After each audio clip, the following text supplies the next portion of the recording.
Hello views, welcome to iDream media.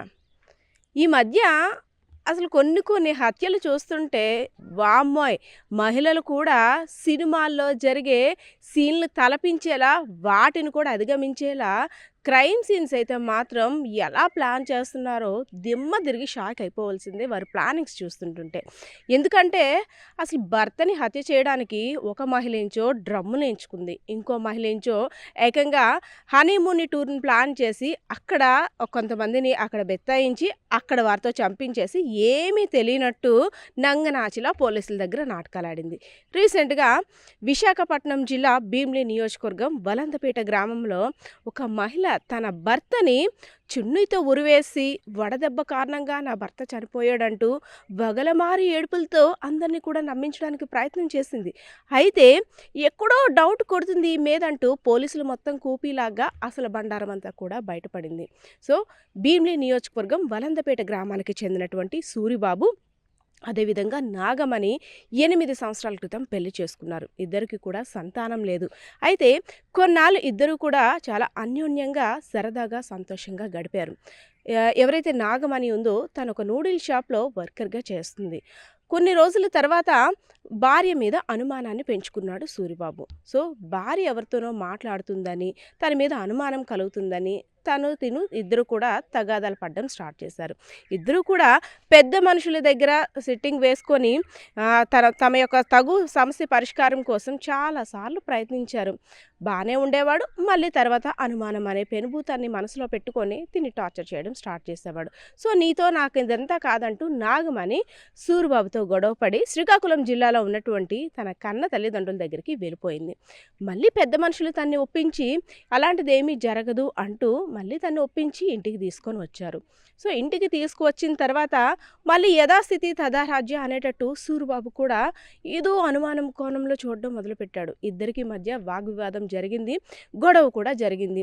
ఇంకా నీ torture నేను తట్టుకోలేకపోతున్నాను అంటూ ఇద్దరు గొడవ పడిన తర్వాత అక్కడ కింద పడి ఉన్న భర్త మెడకి చున్నీని బిగించేసి అక్కడే చంపేసి ఏమీ తెలియనట్టు బయటకు వచ్చి అయ్యో నా భర్త చనిపోయాడు, ఎండకి ఉండలేకపోయాడు, అమ్మో ఎండలు చూస్తే ఎలుగున్నాయి నీరసించిపోయాడు అంటూ వగలమారి ఏడుపులతో అక్కడ అందరినీ కూడా నమ్మించేసింది.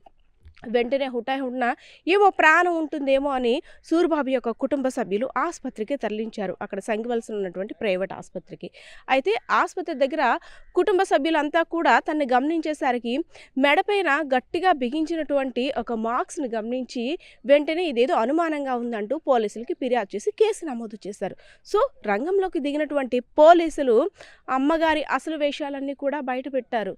సరే ఇన్నాళ్ళుగా ఎలా శ్రీకాకుళంలో ఉన్నావో భర్తతో తగుపడి అలానే ఉంటే సరిపోయేది కదా, నిండు ప్రాణాన్ని బలి తీసుకొని కుటుంబంలో ఒక పెద్ద దిక్కును కోల్పోయేటట్టు చేసావు, ఆ తల్లిదండ్రులకి పుత్రులేని బాధని మొత్తం జీవితాంతం కలిగేలా చేసావు. సో ఇలాంటి మూర్ఖురాల్ని తప్పకుండా శిక్షించాలని ఆ కుటుంబ సభ్యులైతే మాత్రం ఆందోళన వ్యక్తం చేశారు.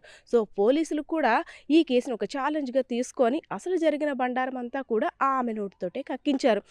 నాగమణి అని పేరు పెట్టుకొని నాగుపాముల విషం చిమ్మింది నా కొడుకుపై అంటూ కూడా ఆ తల్లిదండ్రులు అయితే మాత్రం నాగమణిని దూషిస్తున్న పరిస్థితి అయితే అక్కడ కనిపిస్తూ ఉంది. ఎందుకంటే రీసెంట్గా అసలు విశాఖపట్నంలో రోజుకో రకంగా ఇలాంటి క్రైమ్ రేట్స్ అన్నీ కూడా పెరిగిపోతున్నాయి. ముఖ్యంగా మహిళలు టార్గెట్ చేస్తూ కొంతమంది బంగారాన్ని దోచుకోవడానికి హత్యలు చేస్తుంటే కొంతమంది తెలిసిన వారి చేతుల్లో హతమైపోతున్నారు. మరికొన్ని కేసుల్లో చూసుకున్నట్టయితే ఎంతో అన్యోన్య దాంపత్యంగా జీవించాల్సినటువంటి భార్య భర్తలే చిన్న చిన్న తగాదాలకి అనుమానం కారణంగా, అదేవిధంగా ఇతరత్ర కారణాల వల్ల ఒకరిని ఒకరు చంపుకోవడానికి కూడా సిద్ధమైపోతున్నారు. అది కూడా అతి దారుణంగా, కిరాతకంగా. మొన్నేంచో ఒక మహిళ వివాహేతర సంబంధం కారణంగా భర్తని తొలగించుకోవడానికి ఏకంగా జేసీబీ తోటే పూడ్చిపెట్టి ఏమీ తెలియని అమాయకురాల్లాగా ఆమెకో సీన్లో నటిస్తే చున్నీతో మెడకి ఉరిని బిగించేసి చంపేసి నీట్గా వెడదెబ్బ తగిలింది అంటూ నాటకాలు ఆడింది. కానీ ఏదైనా ఆమె తీసిన చావు దెబ్బ ఎవరు కూడా కోలుకోలేదంటూ కూడా అక్కడ గ్రామస్తులందరూ కూడా ఆగ్రహం వ్యక్తం చేస్తున్న పరిస్థితి. కెమెరా పర్సన్ బాలకిషోర్తో పద్మ, ఐడ్రీమ్ మీడియా, విజయనగరం.